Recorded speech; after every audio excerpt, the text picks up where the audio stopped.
Hello नमस्कार दोस्तों, स्वागत है आप लोग सभी को YouTube channel bright future live में। तो दोस्तों, आज की क्लास में हम लोग डिस्कस करने वाले हैं एक छोटी सी इंग्लिश मोरल स्टोरी, जिस स्टोरी का टाइटल है द वाइज मैन, जिसका अर्थ होता है एक बुद्धिमान आदमी। तो इस स्टोरी के माध्यम से हम लोग करेक्ट प्रोनाउंसिएशन और ग्रामर पार्ट को डिटेल में कवर करेंगे। साथ में आप लोग को कुछ नए वर्ड मिल सकता है जो कि आप लोग नोट डाउन कर लीजिएगा। तो अब हम लोग देखते हैं, लाइन बाय लाइन डिस्कस करते हैं। People have been coming to the wise man. तो आप लोग कहीं पे भी यदि हैव और हैज के बाद यदि बीन रहता है, क्या रहता है, बीन रहता है, और उसके बाद यदि वर्ब का फोर्थ फॉर्म रहता है तो वह प्रेजेंट परफेक्ट कंटिन्यूअस टेंस कहलाता है और इसका अर्थ होता है कि कुछ दिन से वह काम चलते आ रहा है। तो पीपल जो थे वह बुद्धिमान आदमी के पास आ रहे हैं। Every time complaining about same problems. और कंप्लेन मतलब क्या होता है, शिकायत करना। तो हर समय और प्रत्येक बार वह प्रत्येक बार जो से शिकायत कर रहा है अबाउट द सेम प्रॉब्लम, और एक ही समस्या को बार बार वो लोग शिकायत कर रहा है। One day he told them, एक दिन उसने, टेल का जो टेल मतलब बताना होता है और टेल का सेकेंड फॉर्म टोल्ड होता है।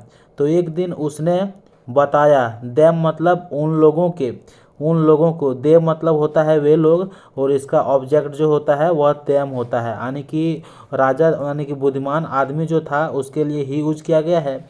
और उसने जो इसे उन लोगों को बताया, क्या बताया, एक जोक बताया। एवरी वन रोड इन लाटर। तो हम लोग देखते हैं लाफ मतलब क्या होता है।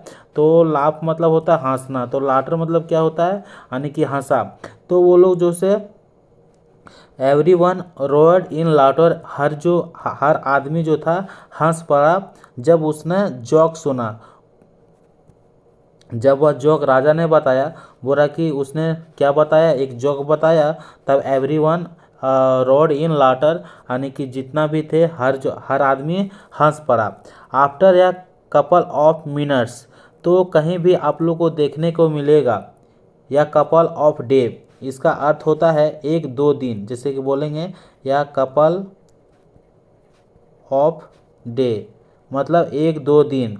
ठीक है, आप बोलेंगे कुछ भी बोलेंगे कि या कपल ऑफ बुक मतलब एक दो किताब। ठीक इसी प्रकार से यहाँ यूज किया गया है आफ्टर या कपल ऑफ मिनट्स, यानी कि एक दो मिनट के बाद he told them the same joke, यानी कि वह जोक जो सुनाया था, सो एक दो मिनट के बाद उसने फिर से वही जोक सुनाया।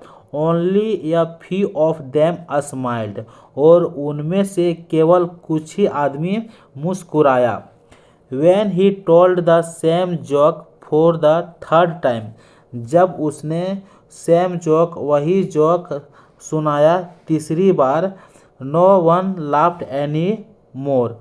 तो वहाँ पे बोलता है जब वह सेम जोक यानी तीसरी बार सुनाया तो कोई भी आदमी, no one laughed any more, तो कोई भी आदमी वहाँ और नहीं हंसा।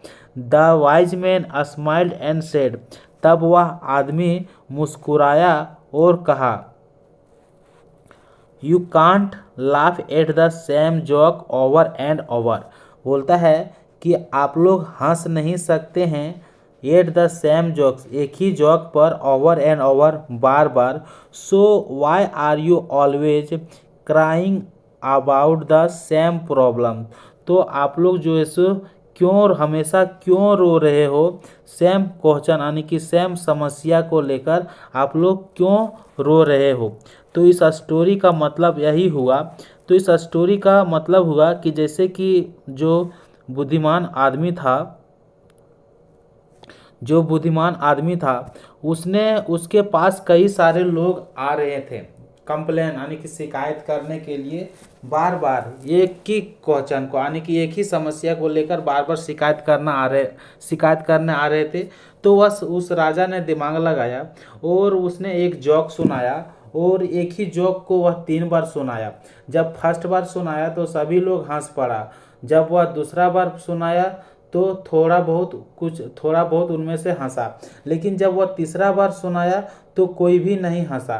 तो ठीक इस स्टोरी के माध्यम से सीखने को मिलता है, वह सिखाया उन लोगों को कि जब हम ये जब जोक एक ही जोक जब सेम जोक बार बार सुना रहे तो आप लोग नहीं हंस रहे हैं, तो आप लोग जो है एक ही समस्या को लेकर बार बार क्यों रो रहे हैं, बार बार क्यों आ रहे हैं।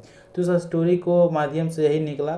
तो आप लोगों को यदि अच्छा लगा होगा तो मेरे चैनल को सब्सक्राइब कीजिएगा, लाइक कीजिएगा और कमेंट करके बताइएगा।